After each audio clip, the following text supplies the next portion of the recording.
ബാബ തിരുമേനിയുടെ ക്ഷണമനുസരിച്ചാണ് സത്യത്തിൽ കേരളത്തിൻ്റെ ക്രീം എന്ന് പറയാവുന്ന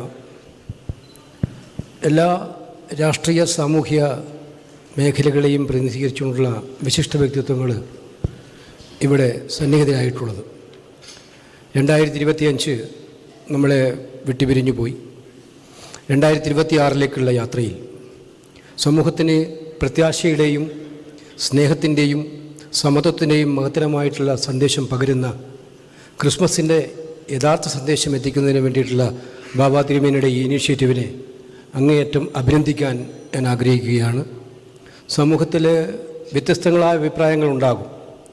അഭിപ്രായങ്ങൾ പറയുക എന്ന് പറയുന്നത് ജനാധിപത്യത്തിൻ്റെ ഭംഗി കൂടിയാണ്.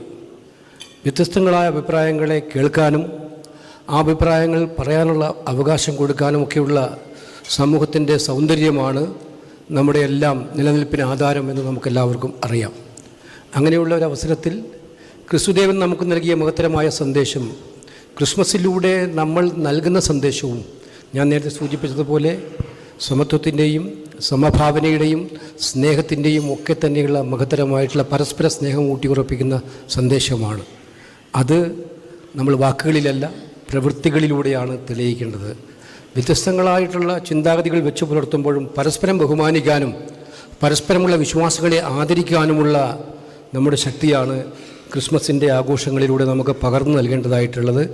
ഈ സന്ദർഭത്തിൽ ഇവിടെ എത്തിച്ചേരാനുള്ള ഒരവസരമുണ്ടാക്കി തന്നെ തിരുമേനിക്ക് പ്രത്യേകമായ നന്ദി രേഖപ്പെടുത്തിക്കൊണ്ട് ഇവിടെ സന്നിഹിതരായിരിക്കുന്ന എല്ലാവർക്കും നവവത്സരം നന്നായിട്ട് മുന്നോട്ട് പോകാൻ അവസരമുണ്ടാകട്ടെ എന്ന് ആശംസിച്ചുകൊണ്ട് എൻ്റെ വാക്കുകൾ അവസാനിപ്പിക്കുന്നു. നന്ദി, നമസ്കാരം.